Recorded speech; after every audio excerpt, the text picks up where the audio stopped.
The first doctor's appointment was awkward, very awkward.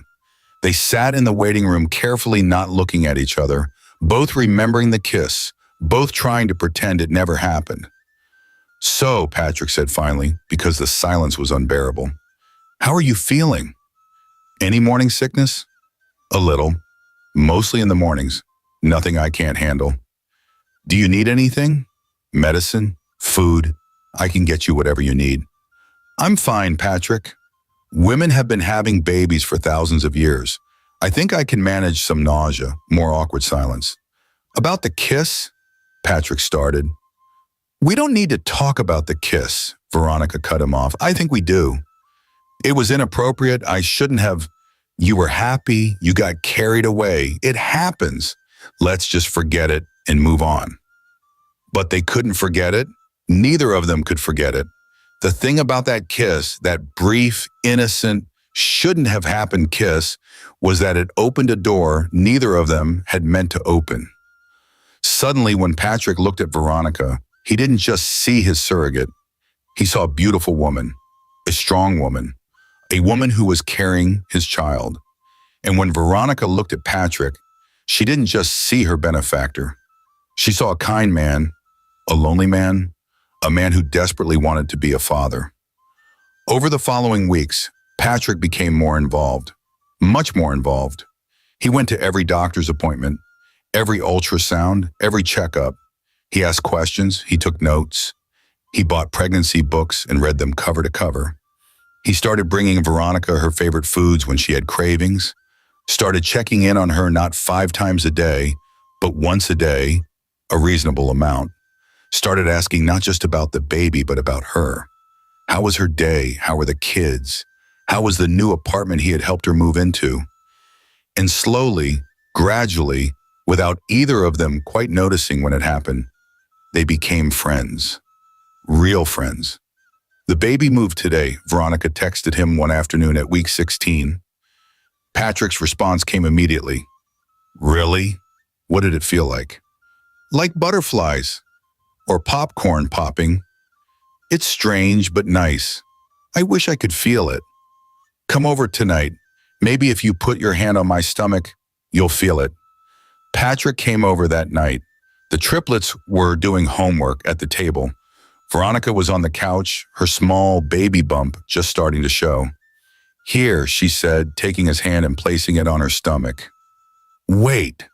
Be patient. The baby moves more in the evenings." They sat like that, Patrick's hand on her stomach, both of them barely breathing, waiting. And then, there, a tiny flutter, a movement so small it was almost imperceptible. Patrick's face lit up like Christmas morning. "Was that? That was the baby," Veronica confirmed, smiling at his expression. "That's incredible. Wow, there's an actual person in there. A real person. Your person. Our person," Patrick corrected without thinking. Veronica looked at him sharply. "Patrick, I know. Business arrangement. But Veronica," he met her eyes. "Can we be honest for a second? This stopped being just business weeks ago. I think we both know that." Veronica's heart was pounding. "What are you saying?" "I'm saying I look forward to seeing you every day. I'm saying I think about you when I'm not with you. I'm saying that kiss, the one we're not supposed to talk about, I haven't stopped thinking about it." "Patrick, we can't." "Why not?" Patrick asked. "Why can't we? We're both adults. We're both single. We like each other. We're having a baby together. Why does it have to be just a business arrangement?" "Because it's complicated," Veronica said, standing up and putting distance between them. "Because you're paying me. Because there's a power imbalance. Because I'm carrying your baby. Because you're scared," Patrick said quietly. That stopped her. "What?" "You're scared of getting close to someone again, of losing someone again. You lost your husband. You don't want to risk that pain again." Veronica felt tears sting her eyes. "That's not fair." "It's true though, isn't it?" She wanted to deny it, wanted to tell him he was wrong, but she couldn't, because he was right. I am scared, she admitted quietly. My husband died, Patrick. He left me alone with 3 babies. I've been raising them by myself for years. I've been alone for years. And now you come along with your kindness and your money and your attention. And yes, it's scary, because what happens when you realize this was all a mistake? What happens when the baby is born and you decide you don't want a ready-made family? What happens when I fall in love with you? Patrick interrupted. What happens when I already have? Veronica's breath caught. I'm not saying I'm in love with you, Patrick clarified quickly. Not yet. But I'm saying I could be. I'm saying I'm heading in that direction. I'm saying when I think about my future, you're in it. You and the baby and the triplets and this whole chaotic, messy, beautiful family situation. You barely know me, Veronica whispered. Then let me know you. Really know you. Let this be more than just a transaction. Let's see where this goes. From the kitchen table, 3 small voices whispered to each other. Is he asking her out? I think he's asking her out. Finally! They've been making googly eyes at each other for weeks. Shh! Veronica closed her eyes, her hand unconsciously moving to her stomach where Patrick's baby was growing. Their baby. I don't know if I can do this, she said. I don't know if I can open my heart again. You don't have to know right now, Patrick said gently. You don't have to make any decisions. Just don't close the door completely. That's all I'm asking. Don't shut me out. Veronica opened her eyes and looked at him, really looked at him. This kind, patient, lonely man who wanted so desperately to be a father, who had somehow impossibly become important to her. Okay, she said finally, I won't close the door. But Patrick, you need to understand, I come with baggage. 3 small, loud, opinionated pieces of baggage. If you want to be part of my life, you're part of their lives too. Patrick smiled. I was hoping you'd say that. Over the following months, Patrick became a fixture in their lives. And not just because of the pregnancy.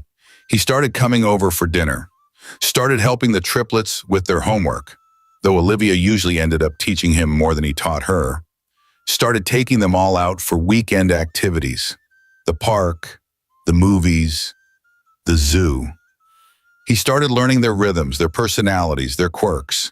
Timothy loved food and would eat anything Patrick bought. Caleb was thoughtful and asked deep questions about life and death and why the sky was blue. Olivia was sharp as a tack and would call Patrick out if he said anything she thought was stupid or wrong. And Patrick loved it, all of it. The noise, the chaos, the life. His penthouse had never been this loud, this messy, this full. One evening when Veronica was 6 months pregnant and getting too tired to keep up with active 7-year-olds, Patrick offered to take the triplets to the park so she could rest. Are you sure? Veronica asked. They're a lot to handle. I've got this, Patrick said confidently. He did not, in fact, have this. Within 30 minutes, Timothy had gotten stuck in a tree, Caleb had somehow lost both his shoes, and Olivia was arguing with a 10-year-old about whose turn it was on the swings. Patrick returned home exhausted, clothes dirty, hair disheveled, looking like he'd survived a war. Veronica took one look at him and burst out laughing. Still think you want to be part of this family, she teased. Patrick, despite being covered in dirt and sweat, smiled. Absolutely. When do I start? And that's when Veronica felt it. That shift. That moment when maybe became yes and business arrangement became something more. She was falling for him, slowly, carefully, but undeniably falling. At the 7-month ultrasound, they discovered they were having twins. Twins. Well, the doctor said cheerfully, moving the ultrasound wand around Veronica's growing belly, that explains why you're measuring ahead. Congratulations. It's 2 babies. Patrick actually fainted, just straight up fainted, crumpled like a dropped puppet. The nurses had to revive him with smelling salts. When he came to, the first thing he said was, Did she say twins? She said twins, Veronica confirmed, trying not to laugh at his pale face. 2 babies. 2. That's twice as many as 1. That's how math works, yes. Can we afford 2 babies? You can afford 2 babies. You're a millionaire, Patrick. Right, yes, okay, 2 babies. I can do 2 babies. That's fine. That's totally fine. Everything is fine. He fainted again. The nurses started putting a chair next to the ultrasound bed for future appointments. When the triplets found out they were getting 2 new siblings instead of 1, the reactions were mixed. Double pizza! Timothy shouted. That's not how that works, Olivia yelled back. But twice the babies means twice the celebration means double pizza. Your math is sound, but your logic is flawed, Caleb observed. Over the next 2 months, as Veronica's belly grew to impressive and uncomfortable proportions, Patrick practically moved in. Not officially, but sort of. He started staying over more nights, started keeping clothes in the spare room, started cooking breakfast for everyone before the kids went to school.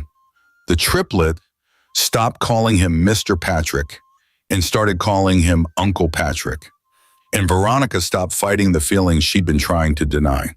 She stopped pretending this was just a business arrangement. Stopped pretending her heart didn't skip a beat when Patrick walked in the door.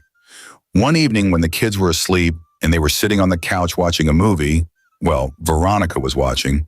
Patrick was mostly just staring at her belly. Patrick said, "Move in with me." Veronica turned to look at him. What? After the babies are born, move in with me, you and the triplets and the twins, all of you, come live in my place. It's big enough, way more than big enough. And I want you there. I want all of you there. Patrick, I know this started as a business deal. I know I paid you to carry my babies. But Veronica, he took her hand. Somewhere along the way, this became real for me.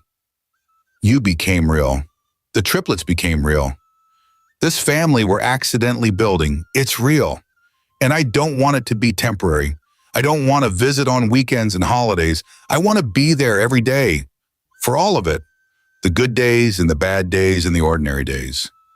I want to be part of this family. Really part of it. Veronica felt tears streaming down her face. I'm scared. I know. What if you die? The words burst out before she could stop them. What if the cancer comes back? What if I let myself love you and then I lose you like I lost him? Then you'll survive, Patrick said gently. Like you survived before. You're the strongest person I know, Veronica. But I'm not planning on dying. The doctors say my prognosis is excellent. And even if something happens, which it won't, wouldn't you rather have loved and lost than never loved at all? That's a terrible cliche. It's terrible because it's true. Veronica laughed through her tears. You're impossible. Is that a yes? She looked at him, this kind, patient man who had stumbled into her life in the most bizarre way possible. This man who had paid her to carry his baby, but ended up carrying her heart instead. The triplets would have to agree. Already asked them, they voted yes, 3-0. You asked my children before asking me? I wanted to make sure I had their approval. They're part of this too. Veronica shook her head, smiling. You're ridiculous. Is that a yes? That's a maybe. Ask me again after the babies are born. When I'm not the size of a house and my hormones aren't making me emotional about everything, including furniture commercials. I can wait, Patrick said. I'm very patient. You fainted twice at the ultrasound. I'm selectively patient. Veronica laughed and leaned against him, letting herself feel safe for the first time in years. At 38 weeks, Veronica's water broke at 3 a.m. Patrick, who had been sleeping in the spare room, heard her yell and came running in his pajamas, looking like someone had set off an alarm. What? What's happening? Is it time? Oh God, it's time, isn't it? Yes, it's time. Call your driver. Get the hospital bag. Wake the kids. No, wait, call the neighbor to watch them. I don't know where anything is. It's by the door. The big bag. The obvious bag. They made it to the hospital in what was probably record time, though Patrick later swore it was the longest car ride of his life. 12 hours later, 12 long, painful, exhausting hours, Veronica gave birth to twins, a boy and a girl, David and Diana, healthy, beautiful, perfect babies. When the nurse placed them in Patrick's arms, both babies at once, he started crying. Not elegant, single tear crying, full, ugly, shoulder-shaking sobs. "Thank you," he kept saying to Veronica through his tears. "Thank you, thank you, thank you." "You're welcome," Miss Veronica said, exhausted but smiling. "Now don't drop them. They're very new and fragile."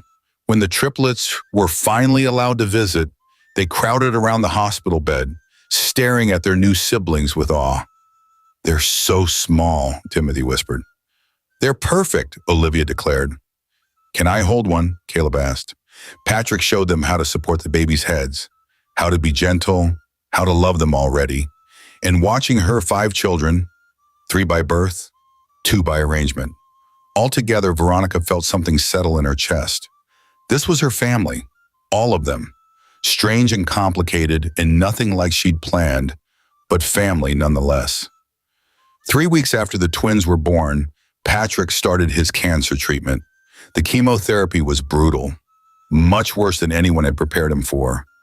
There were days he couldn't get out of bed, days he was nauseous and weak and miserable, days he wondered if dying might actually be easier than feeling this awful. But Veronica was there, every single day. She brought him soup when he could eat, held his hand when he couldn't, read to him, talked to him, kept him company through the worst of it. The triplets made him get-well cards covered in glitter and misspelled encouraging messages.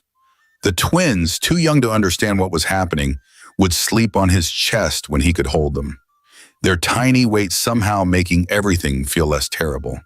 And Patrick realized something during those long, awful months of treatment. He had a family, a real family, people who cared whether he lived or died, people who showed up, people who loved him. After 6 months of chemotherapy and 1 surgery, the doctors delivered the news. The cancer was gone. Complete remission. Patrick cried. Veronica cried. The triplets cheered so loudly the nurses had to shush them. "You did it," Veronica said, holding his hand. "You beat it." "We did it," Patrick corrected. "I couldn't have done it without you. Without all of you." A few weeks later, when Patrick had recovered enough to function like a normal human again, he took Veronica to dinner. A real dinner, at a fancy restaurant with tablecloths and waiters and wine that cost more than Veronica used to make in a week. "What's the occasion?" Veronica asked, feeling underdressed despite the new outfit Patrick had insisted on buying her. "Can a man take the mother of his children to dinner?" Patrick asked, grinning. "The mother of your children," Veronica corrected. "Let's not confuse the situation more than it already is." "About that," Patrick said, his expression turning serious. He reached across the table and took her hand. "I asked you a question 6 months ago, before the twins were born, before the cancer treatment. I asked you to move in with me. I remember. I said, ask me again after the babies were born. Well, the babies are born. They're 3 months old now, so I'm asking again. But this time, he pulled out a small velvet box and Veronica's heart stopped. This time, I'm asking you to do more than move in." He opened the box. Inside was a ring, a beautiful, sparkling diamond ring that caught the light and scattered it into rainbow fragments. "Veronica Thompson," Patrick said, his voice shaking slightly. "I know this started as the strangest business arrangement in history.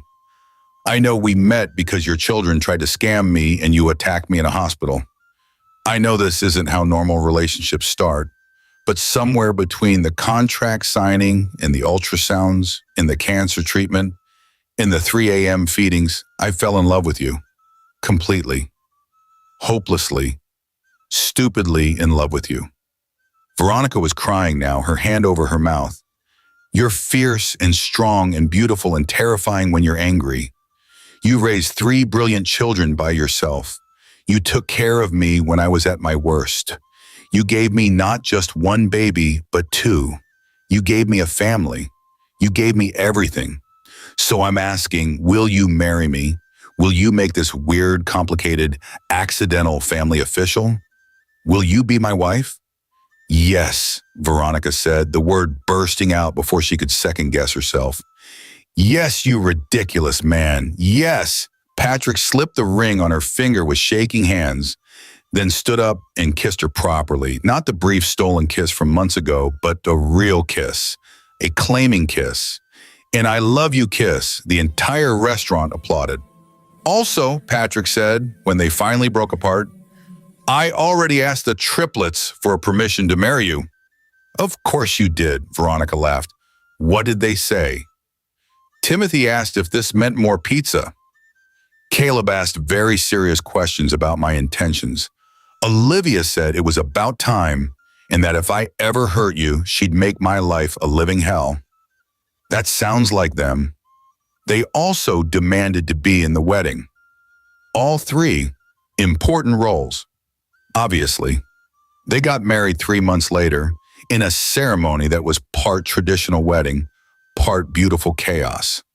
Olivia was the maid of honor, taking her role so seriously she created a minute-by-minute schedule and insisted everyone follow it. Caleb and Timothy were best men, wearing matching suits and looking uncomfortably grown up. The twins, now 6 months old, were adorable distractions in their tiny formal wear, passed around by cooing relatives. And Veronica walked down the aisle toward Patrick, thinking about the journey that brought them here. From a fake car accident, to a hospital confrontation, to a surrogacy arrangement, to falling in love, to standing at an altar promising forever. It was insane. It was perfect. It was their story. After the wedding, they all moved into Patrick's mansion. Life settled into a beautiful rhythm. School runs, family dinners, business growth, baby milestones. The triplets adjusted beautifully to their new life. The twins grew from helpless 6-month-olds to walking, talking 1-year-olds. Everything was perfect. And then, one evening about a year after the wedding, the doorbell rang. Veronica opened the door to find a stunning woman in designer everything with 2 expensive suitcases beside her. Hello, the woman said. I'm looking for Patrick. Are you the new maid? Veronica's eyebrows shot up. The new what? Before she could respond, Olivia appeared. Mommy, who is this lady? Oh, Patrick is babysitting, the woman said dismissively. Babysitting? Olivia exploded. Lady, this is my house. Patrick is my daddy. Your daddy? The woman looked shocked. Patrick doesn't have children. Girlfriend? Veronica's voice boomed. Patrick! Get out here now! Patrick appeared, saw who it was, and his face went cold. Amanda, what are you doing here? Patrick! Amanda's face lit up. I've been searching for you. I made a mistake when you told me about the cancer. But I'm back now. I'm ready to be with you, to have that family you wanted. The cancer is gone, Patrick interrupted flatly. And I already have a family. What? A wife, 5 children. Everything I wanted, everything you said you couldn't give me. Patrick explained calmly. He'd had twins through surrogacy, married her, adopted her 3 children. He was happy, complete. You married your surrogate, Amanda shrieked. Patrick, that's insane. Best decision I ever made, Patrick said, looking at Veronica with pure love. But we were together 3 years. We had plans. Until you dumped me when I got cancer, Patrick said coldly. You said, and I quote, I can't marry a cancer patient. I have to think about my future. Those were your exact words. I was scared. And she wasn't? Patrick gestured to Veronica. Her first husband died of cancer. She was terrified too, but she didn't run. She stayed. She held my hand through every treatment. She loved me at my worst. That's why I married her. The triplets had heard enough. Olivia stepped forward. You left our dad when he was sick. You abandoned him. And now you think you can just come back? You have audacity. Yeah, Timothy added. Our dad doesn't need you. He has US. You're just expired milk, Caleb said, adjusting his glasses. Old, sour, and nobody wants you. Expired milk, Amanda shrieked. Did this child just call me expired milk? Patrick looked at his family, his wife, his fierce children, his perfect chaos, then back at Amanda. Yes, he said simply, I'm choosing them. I will always choose them. Goodbye, Amanda.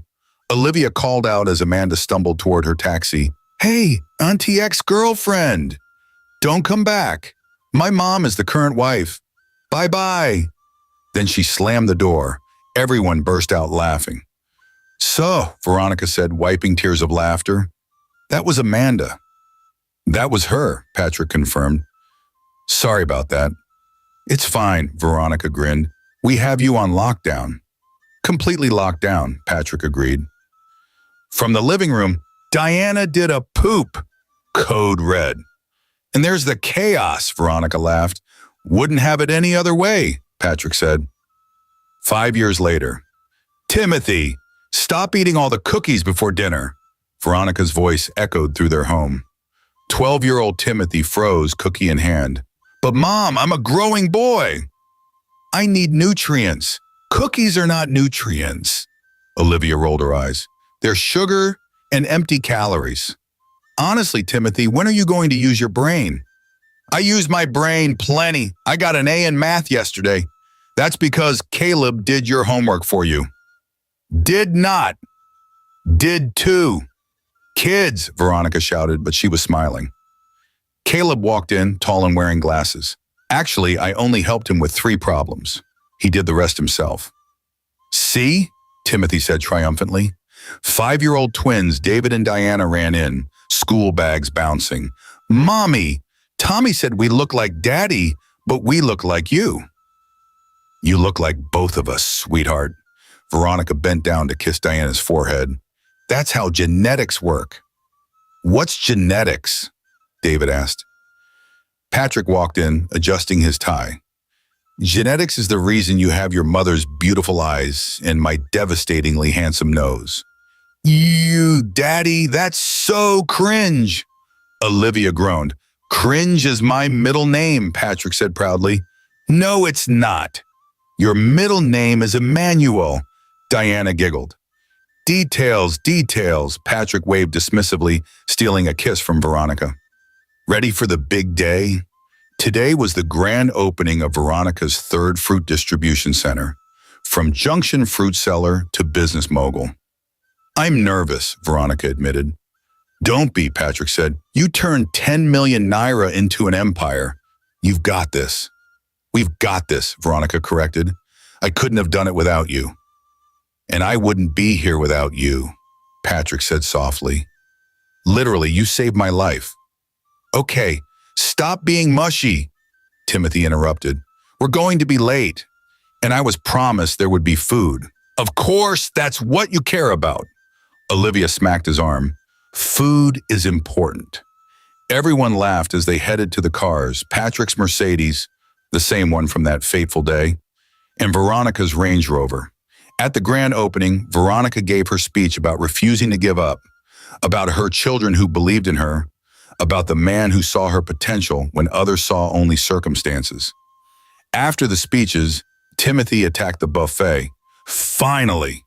Timothy, you're going to explode, Olivia warned. Worth it, he said, chewing. Patrick pulled Veronica aside. I'm proud of you. I'm proud of us. Look at what we built. Not just the business, but this family, this beautiful, chaotic, loud, perfect family. They watched Caleb helping David reach desserts, Olivia fixing Diana's dress, Timothy eating enough for 3 people. Remember when they tried to scam me? Patrick laughed. Oh God, don't remind me. Best thing that ever happened to me. That scam led me to you. That night, after the children were in bed, they sat on their balcony overlooking Legos. Do you ever miss it? Patrick asked. The simple life? The small apartment? Sometimes I miss the simplicity, but I don't miss the struggle. I don't miss my children going without the simple things of life. We could have met differently. Some normal, boring way. Where's the fun in that? Veronica laughed. Our story is insane. Our children literally tried to commit insurance fraud. I assaulted you in a hospital. You were dying of cancer.